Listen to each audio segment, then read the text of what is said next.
Hello बच्चों, तो हमने ऑप्टिक्स में पढ़ा था कि अगर दो प्लेन मिरर को हम किसी एंगल पर रखते हैं तो उससे कितने नंबर ऑफ इमेजेस हमारे बनते हैं।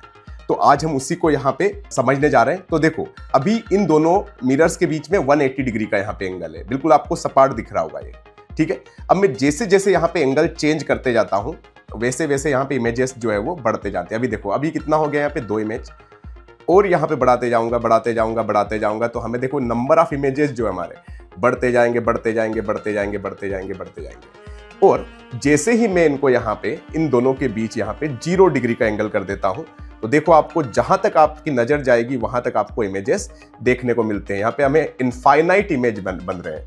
तो यहाँ पे इनफाइनाइट इमेज कैसे बन रहे हैं कि यहाँ पे इन दोनों के बीच में 0 डिग्री का यहाँ पे एंगल है।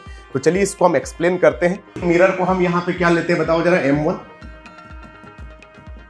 और यहाँ पे एक मिरर को अपन क्या मान लेते हैं यहाँ पे M2। Very good. इनके बीच एंगल क्या मान लेते हैं, थीटा।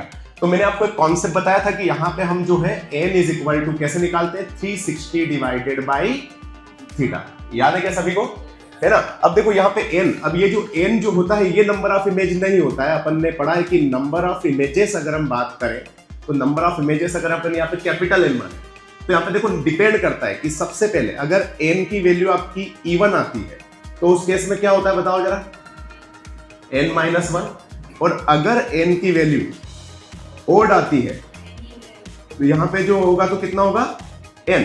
लेकिन अगर यहाँ पे ओड रहे या इवन रहे, कुछ भी रहे, लेकिन अगर सिमेट्री में रखा, मतलब अगर ये हमारी जो ऑब्जेक्ट है वो कहाँ रखी होती है, एंगुलर बाइसेक्टर पर, कि हमारी जो ऑब्जेक्ट है एट एंगुलर बाइसेक्टर, तो उस केस में क्या पढ़ा था अपन ने, बताओ, n-1, है ना। जितने चाहे कुछ भी ओड आए या फिर इवन आए। क्लियर है।